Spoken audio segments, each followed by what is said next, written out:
Galárraga. Amigos, buenas tardes con todos. Bienvenidos a las noticias de hoy. Más de 12 horas de lluvia en varias provincias provocaron emergencias por inundaciones. Hola, Gaby. Hola Liz, amigos, muy buenas tardes. En otro tema, el presidente de Noboa anunció que se reunirá con Donald Trump para tratar asuntos de migración. Ya mismo les contamos. Empezamos con un potente terremoto en Asia. Un devastador terremoto de magnitud 7.7 sacudió Birmania, dejando un escenario aterrador. El epicentro cerca de Mandalay provocó un desastre en la región, causando el colapso de edificios y generando pánico, incluyendo en países vecinos como China y Tailandia. Este fue el terrorífico escenario que vivieron miles de personas en Asia. Un poderoso terremoto de magnitud 7.7 sacudió Birmania.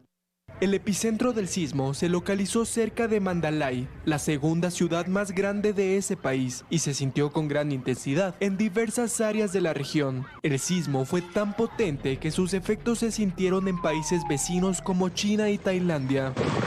Las imágenes son aterradoras. Los edificios se desplomaron, sepultando a cientos de personas. La desesperación en los rostros era evidente. Entre gritos y empujones intentaban refugiarse. Inmediatamente hubo gritos, mucho pánico. La gente bajaba corriendo en sentido contrario por las escaleras mecánicas. Muchos golpes y estruendos dentro del centro comercial. El movimiento sísmico, ocurrido a solo 10 kilómetros de profundidad, impactó con fuerza, provocando grietas en las calles y varias estructuras colapsaron. Además, videos captaron cómo el agua de las piscinas caía desde la azotea de los edificios. Sentí que el terremoto se hacía más fuerte. Alguien gritó a la gente: escóndase debajo del escritorio. Escondámonos debajo de nuestros escritorios. Tiempo después del primer movimiento, las réplicas aumentaron la alarma en la región. En Tailandia, el impacto fue igualmente devastador. En Bangkok, un edificio en construcción de más de 30 pisos se desplomó. Tras este desastre, Birmania y Tailandia han declarado zonas de emergencia, aunque ahora las autoridades afirmaron que la situación está más tranquila y que las personas pueden regresar a sus hogares, aunque la preocupación por las réplicas persiste. Mateo Paredes, Teleamazonas. Y ante la emergencia, equipos de rescate trabajan incansablemente para encontrar sobrevivientes entre los escombros. Mandalay, la ciudad más afectada, está prácticamente destruida. Las autoridades informan que al menos 144 muertos y más de 700 heridos quedan como resultado. Tras el devastador terremoto que azotó Birmania y otros países asiáticos, los equipos de rescate trabajan a contrarreloj para encontrar sobrevivientes entre los escombros. La ciudad de Mandalay, en Birmania, quedó destruida. El gobierno emitió el primer informe de los daños. Los daños causados por el terremoto han sido extensos en Mandalay. Hasta el momento se ha informado de 144 muertos y se sabe que 732 personas han resultado heridas. Las autoridades advirtieron que las cifras seguirán aumentando con el pasar de las horas.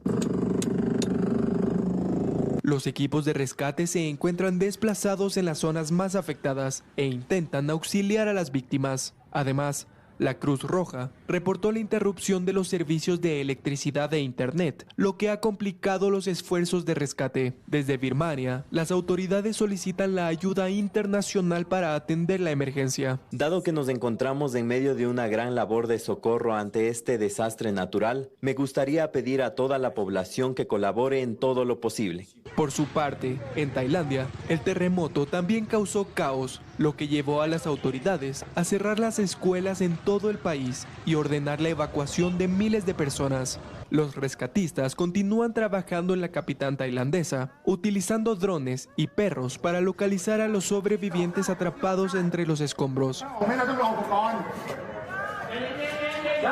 A medida que los equipos de rescate luchan contra el tiempo, la comunidad internacional ha expresado su solidaridad. Varios países y organizaciones se han ofrecido a enviar ayuda. Sin embargo, la crisis sigue empeorando y la magnitud total del desastre aún está por determinarse. Mateo Paredes, Teleamazonas. La periodista Denise Molina contó los momentos de terror que vivió durante el potente terremoto de magnitud 7.7 que tuvo epicentro en Birmania. Ella se encontraba en el piso 29 de un edificio en Tailandia. Aquí más de lo que dijo.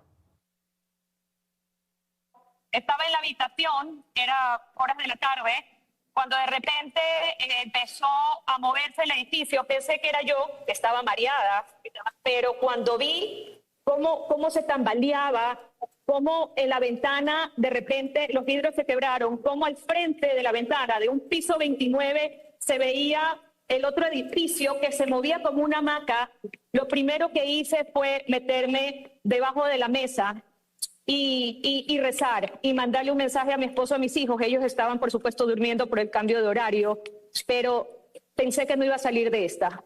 Pensé que era el último día de mi vida. Fue realmente muy angustiante y mandé un mensaje en un chat con personas que estaban en el edificio diciéndoles el número de habitación en el que estaba para que me puedan encontrar en caso que el edificio se cayera, porque yo estaba segura que ese edificio se caía.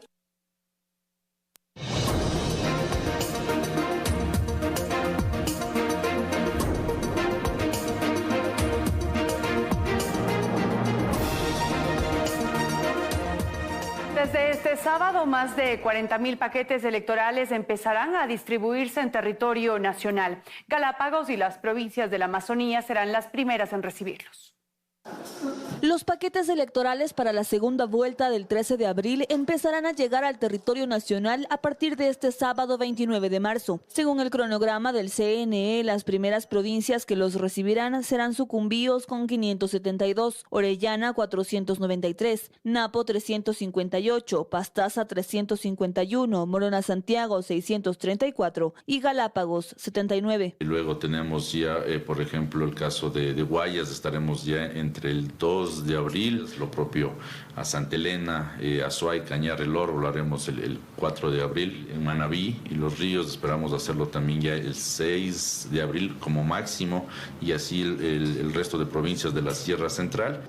En total son 41.592 paquetes electorales y la empresa Montgar, encargada de la integración, ya tiene un avance del 26,82%. Además, ha despachado 634 a las 3 circunscripciones del exterior. Despachamos materiales como señalética, plantillas braille, yombos, esferográficos, las fundas transportadoras, que eso lo utilizan los coordinadores de mesa, los padrones electorales, certificados y material genérico. Hablamos de 187 de voto en casa, 61 que corresponden a la votación de PPLs y 40.582 que son de votación nacional.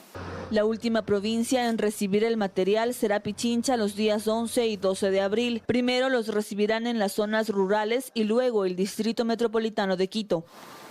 En Pichincha son 466 recintos, son más de 2 millones de electores. Todo el material llegará a las delegaciones provinciales bajo custodia militar y permanecerá así hasta que sea entregado a los miembros de las juntas receptoras del voto el día del sufragio. Lucía Clavijo, Teleamazonas. El presidente Daniel Noboa viajará a Estados Unidos, donde mantendrá una reunión con el presidente Donald Trump para tratar temas económicos, de seguridad y migración. Y hoy, en la tarde, yo salgo para Estados Unidos para hablar sobre eso. Yo salgo para hablar con él personalmente sobre... Donald Trump. Sí, claro. De esta forma, el presidente Daniel Noboa confirmó que Ecuador mantiene buenas relaciones con el país norteamericano en materia de seguridad, migración y comercio. Somos uno de los países que están iniciando a tener de nuevo cooperación con los Estados Unidos. En la lista de prioridades de deportación, el Ecuador no está ahí. En la entrevista aclaró cuál es el rol de la empresa de seguridad estadounidense Blackwater en el país. Blackwater sí está haciendo una asesoría, tiene entrenamiento también y asesoría y capacitación en lucha contra guerrillas urbanas, por ejemplo, que debemos nosotros de preparar nuestras Fuerzas Armadas y nuestra policía para eso. No es que vienen acá pues a matar a la gente. Noboa destaca los resultados de los operativos de seguridad que se ejecutan a nivel nacional, entre ellos la captura de objetivos de alto y mediano valor. Hemos ya agarrado al 70% de los objetivos de alto e intermedio valor en cómo iniciamos esta guerra. Eso genera conflicto en ciertas zonas. 9 de cada 10 víctimas es gente que está involucrada a algún grupo narcoterrorista o alguna banda nueva. En tema económico, el primer mandatario menciona que los denominados ecuadólares ponen en peligro al país, pues la actual economía es favorable. Moneda única es una cosa, moneda oficial es otra cosa. Al poner moneda oficial, se deja abierta la posibilidad de una moneda alternativa de pago y, como lo decía el mismo Arauz, para uso doméstico. También se refirió al caso Ligados y su trama que pretendía interferir en las funciones del Estado. Revela que todo lo que ellos acusan son lo que ellos mismos practican con prueba. Además, Noboa reafirmó la propuesta de la nueva constituyente. Erika Vera, Teleamazonas. Y por su parte, Luisa González cumple actividades proselitistas en la provincia de Tungurahua. Durante la mañana mantuvo entrevistas en medios de comunicación locales y en la tarde estará en Píllaro y en la parroquia de Santa Rosa de Ambato con agricultores y productores de la zona. La candidata de la Revolución Ciudadana, Luisa González, llegó este viernes a la provincia de Tungurahua. Su agenda de actividades de campaña inició muy temprano con una entrevista en Radio Ambato. En ese espacio habló de sus propuestas para el agro en la sierra centro del país y de las necesidades de la fuerza pública en el combate al crimen organizado. En lugar de estar con policías equipados, con armamento, con vehículos, con tecnología, con motos, combustible, ¿qué vemos? Que las UPCs y las VCs están cerradas. En Ambato mantuvo también una entrevista en Radio Centro. En ese medio local dio detalles de sus planes para generar empleo y dinamizar la economía con los pequeños productores de la zona, así como los proyectos de riego, la ampliación de carreteras que unen Ambato y Baños, además de temas de salud. El plan protege para garantizar la seguridad, el plan impulsa donde está cómo vamos a trabajar en salud, en educación, en arte, cultura, deporte y vivienda. La agenda de actividades de la candidata del correísmo Luisa González continuará en la tarde en Tungurahua. Tiene previsto participar de 2 eventos. En el Parque Central de Píllaro mantendrá un encuentro con agricultores, ganaderos y productores del lugar. Y sobre las 6 de la tarde estará en la parroquia de Santa Rosa de Ambato. Allí recibirá a los pequeños productores, donde hablará de su plan de trabajo. Sus actividades continuarán el fin de semana en Pastaza. Karen Aro, Teleamazonas. Cerca de 500.000 de personas con discapacidad están habilitadas para sufragar en esta segunda vuelta electoral. Para ello, el Consejo Nacional imprimió 9.500 plantillas braille que estarán en las mesas de atención preferente. 9.522 plantillas braille son las que el Consejo Nacional Electoral imprimió para entregar a las personas con discapacidad visual en esta segunda vuelta electoral. Estos documentos estarán el día del sufragio en las 4.761 mesas de atención preferente distribuidas en los 4.350 recintos electorales. Sirven para que las papeletas que están diseñadas se las ingrese a manera de sobre. Van a leer las personas con discapacidad visual y van a poder seleccionar, retiran la plantilla, le devuelven a la mesa y colocan su voto en la urna. Y va a rotar entre los diferentes usuarios con discapacidad visual que se tenga en el recinto. Con esto garantizamos que existen 2 plantillas en cada recinto electoral y en todas las mesas de atención preferente. Según el organismo, serán al menos 40.220 personas con discapacidad visual las que ejercerán su derecho al voto el 13 de abril y recibirán la plantilla junto a la papeleta de binomio presidencial. Lo que pueden hacer es acercarse a las personas con discapacidad o un familiar directamente en la entrada, tienen las mesas de atención y pueden solicitar que trasladen la mesa para que pueda ejercer su derecho al voto. En el caso del voto asistido, pueden ser acompañadas las personas con discapacidad hacia su punto donde van a sufragar. La distribución de estas plantillas se hará a partir del 29 de marzo en las provincias de la Amazonía y Galápagos y culminará un día antes de la elección en Pichincha junto con el resto del material electoral. Para esta jornada de sufragio, 447.941 personas con discapacidad están habilitadas a votar, de las cuales 662 se han inscrito para hacerlo desde sus domicilios. Lucía Clavijo, Teleamazonas. El presidente Daniel Noboa anunció que en los próximos 10 días habrá destinado 560 millones de dólares en bonos. Entre las bonificaciones están beneficios para los agroproductores, familias y emprendedores afectados por el temporal, la policía y las Fuerzas Armadas.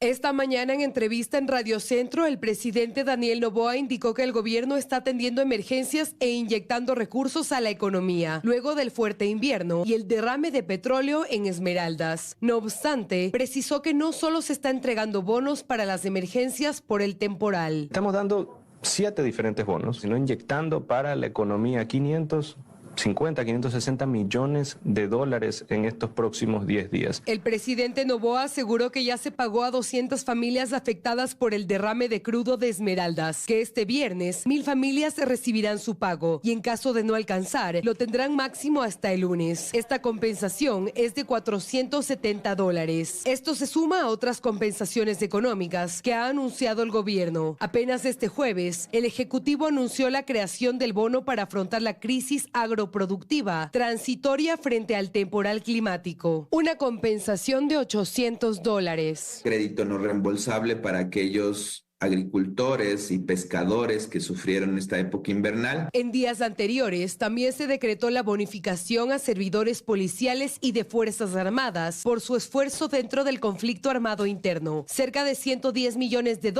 se destinarán para que los uniformados reciban esta compensación. Que va en el sueldo de $507. Además, el gobierno trabaja junto al MIES los programas ecuatorianos en acción e Impulsa Emprende. El primer programa consta en que jóvenes que colaboren en la reconstrucción de zonas afectadas reciban una remuneración de $400 por 2 meses. E Impulsa Emprende es un programa dirigido a los negocios pequeños. Este apoyo financiero es un apoyo de $1,000 a todos los negocios que demuestren una afectación por el temporal. Según el ministro de Inclusión Económica y Social, Harold Burbano, 350,000 hogares se verían beneficiados por estas estrategias de bonificaciones, lo que se traduce en alrededor de 3 millones de personas. María Gracia Chacón, Teleamazonas.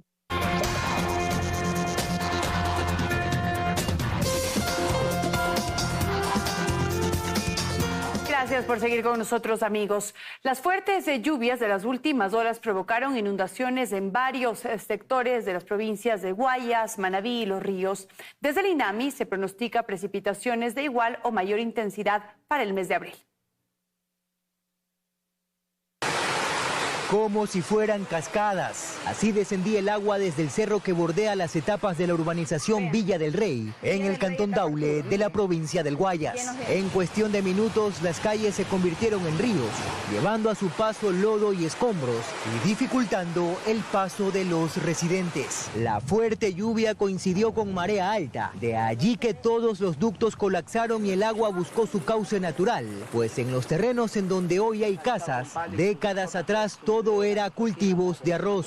En el cantón Durán de la provincia del Guayas, todas las etapas del recreo amanecieron anegadas por las lluvias de las últimas horas, en tanto que en el sector conocido como Los Tubos, moradores tienen que mojarse para poder salir de sus casas, pues el agua lo cubrió todo. Adentro la calle de allá está llena toda de agua. Mire, yo tengo vehículo y yo no puedo salir en mi carro porque está en agua. Claro. Y en esto nos llenamos de agua y tenemos nosotros salir de allá de nuestra casa, salir a pie hasta acá. ¿Mojándose? Mojándose, así como ves.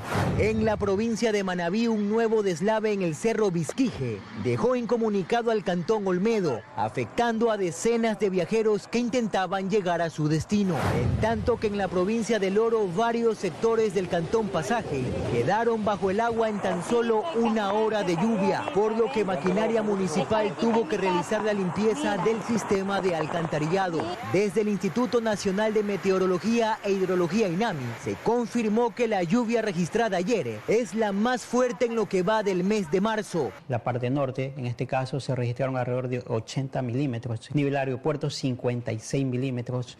Precipitaciones fuertes y extremadamente fuertes. Y que se esperan precipitaciones de igual o mayor magnitud para el mes de abril, precisó Boris Malavé, técnico del INAMI. Las precipitaciones se van a concentrar en este caso la provincia de Santo Domingo, interior de Manabí, Guayas sobre todo, interior de Esmeraldas, Callejón Interandina para las cordilleras occidentales sobre todo que se están dando. Para esta tarde se ha anunciado marea alta de 4.69 metros en Guayaquil. De allí que si vuelven a coincidir las lluvias intensas durante la pleamar, se volverán a presentar inundaciones. Eder Cheme, Teleamazonas.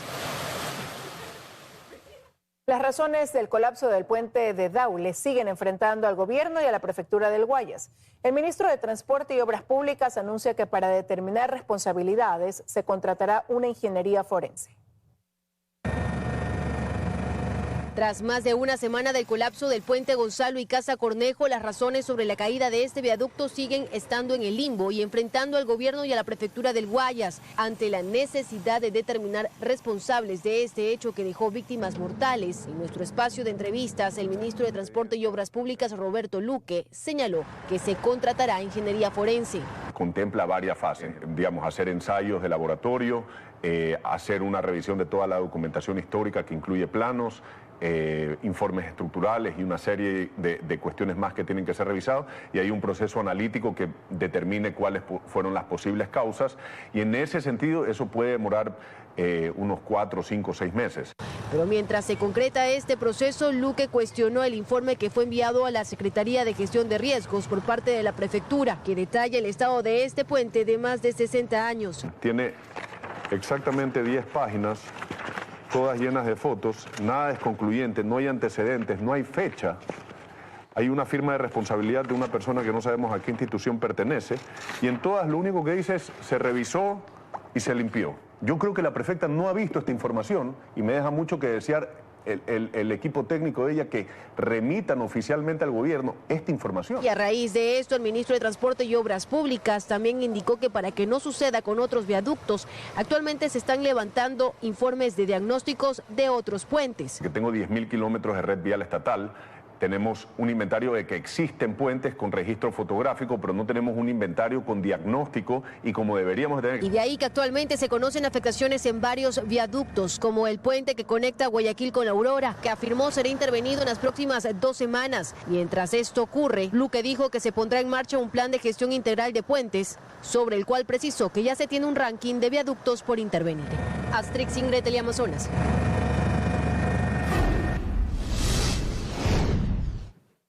Asambleístas de ADN reconocieron su firma y rúbrica en denuncias presentadas contra los exconsejeros de Participación Ciudadana vinculados al caso Ligados. Mientras tanto, la Fiscalía está a la espera de la autorización para extraer información del celular de Franco Lor.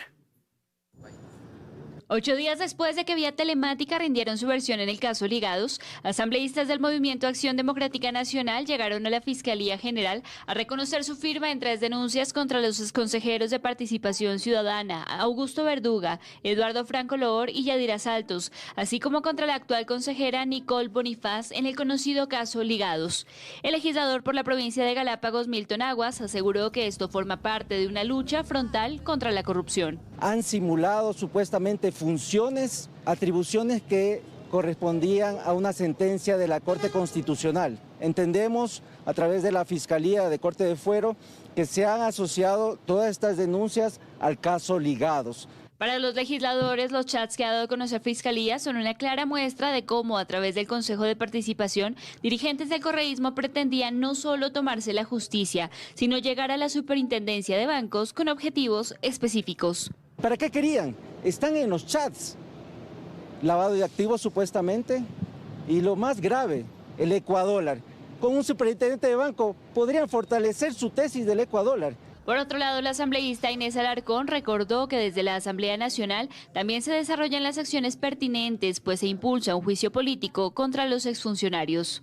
Y nosotros, de nuestro informe de la Comisión de Seguridad, le daremos la información suficiente para poder llevar a cabo este juicio político. A más de estas convocatorias, a través del último impulso que consta en este proceso por asociación ilícita, Fiscalía solicitó las bitácoras de ingreso y salidas del domicilio de Augusto Verduga, así como la autorización de la jueza nacional Daniela Camacho Herold para acceder y extraer la información del celular retirado en el aeropuerto John F. Kennedy de la ciudad de Nueva York al exconsejero Eduardo Franco Lor.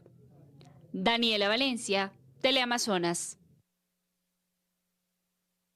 Concursos fallidos, proyectos paralizados y graves acusaciones entre los vocales han puesto al Consejo de la Judicatura bajo escrutinio y ante la necesidad de rendir cuentas. Se trata de un organismo que está prácticamente paralizado desde hace al menos 6 meses. Se conoció de la renuncia del vocal Merck Benavides y con ello el Consejo de la Judicatura, que ya operaba con 4 de 5 miembros, hoy cuenta solo con 3. 3 vocales que han expuesto sus diferencias y se acusan de irregularidades. En este escenario hay quienes, como el ex vocal Fausto Murillo, ven la necesidad de que los actuales vocales salgan por la puerta y den paso a la necesaria renovación. Están en funciones prorrogadas y no se ve posibilidad de que puedan poner el interés institucional y seguir adelante en los intereses de la justicia. Creo yo que es momento que tienen que dar un paso al costado. El ex juez de la Corte Nacional de Justicia, Walter Macías, ya lo decía en su cuenta de X. Cada día es un nuevo episodio de acusaciones mutuas sobre presuntos actos de corrupción, demostrando que han omitido la obligación de denunciarlos en su debido momento. Lo idóneo, dice Macías, es que renuncien.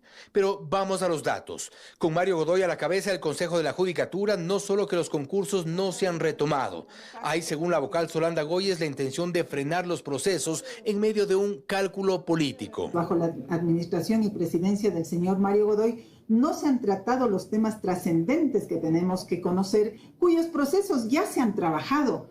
Hay propuestas presentadas por quien habla por los otros vocales y él ha decidido no ponerlas en el orden del día. Junto al resto de vocales han insistido sin éxito en varios proyectos, pero todos sin avance. No han sido tomados en cuenta o han sido archivados. Por ejemplo, el reglamento para la selección de jueces de la Corte Nacional de Justicia, la selección de jueces de cortes provinciales y de primer nivel, la evaluación a jueces y funcionarios judiciales, también sin avance la evaluación de notarios, o el protocolo para actos telemáticos en las notarías, o el reglamento de inhabilidades para controlar la salida de jueces. La gestión de Mario Godoy no habría dado paso a estos procesos y todo apunta a un cálculo político electoral. No se explica de otra forma.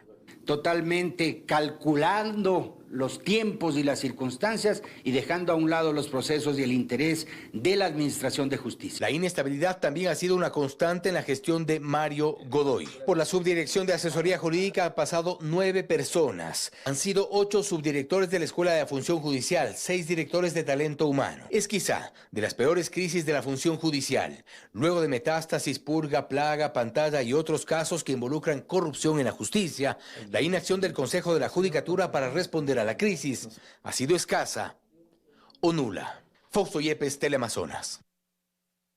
Momento de una nueva pausa, amigos. Enseguida, el Ministerio de Producción prevé un crecimiento de entre el 7 al 9% para las micro, pequeñas y medianas empresas de este 2025. Además, hablaremos sobre la salud del Papa Francisco. Ya volvemos.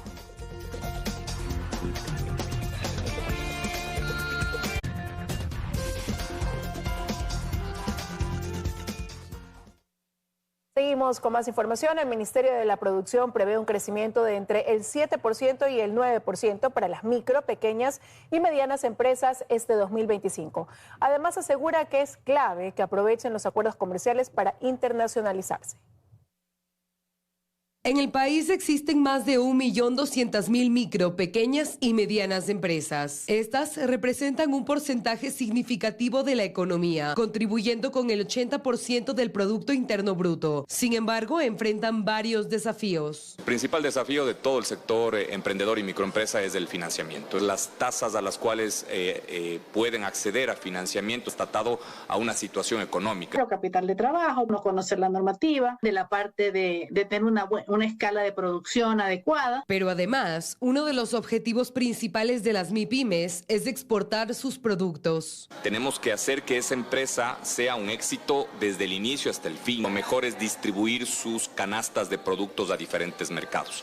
No es bueno depender de un solo mercado. Para ello, es necesario que las micro, pequeñas y medianas empresas no solo estén capacitadas en su área, sino también en cómo internacionalizarse. Entrada primero la normativa local en cuanto a exportaciones se refiere. Deben tener también un estudio de mercado. Bueno, los acuerdos comerciales del conocimiento es básico. No solamente se negocian productos, se negocian servicios, se negocia información. El Ministerio de Producción emprende varias iniciativas para capacitar a las MIPYMES en estas áreas y prevé que para la segunda mitad de este 2025 registren un crecimiento importante. Se prevé crecimientos de entre un 7 a un 9%, ojalá con un mayor crecimiento del mercado nacional se pueda tener un crecimiento mayor, pero obviamente eso dependerá también de la situación o de lo que ocurra en las elecciones del 13 de abril. Según el Ministerio de Producción, con la internacionalización de las MIPYMES, no solo los emprendedores crecen, sino también la economía del país, y Ecuador se vuelve más competitivo frente a otros países. María Gracia Chacón, Teleamazonas. El barrio Inglés, ubicado en la parroquia Ancón, en Santa Elena, es uno de los lugares declarados Patrimonio de la Nación por la riqueza cultural de su historia. Este lugar fue hogar de los ingleses que hace más de un siglo se asentaron allí para extraer petróleo, convirtiéndolo en un campo minero, el primero del país.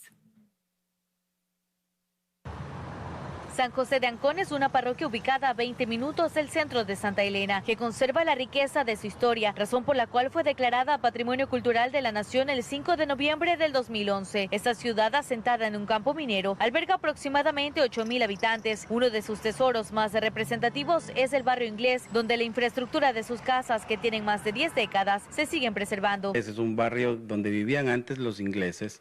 Los gerentes de la empresa hicieron aquí su campamento y sus casas son construcción mixta, caña, madera y son recubiertas de cemento.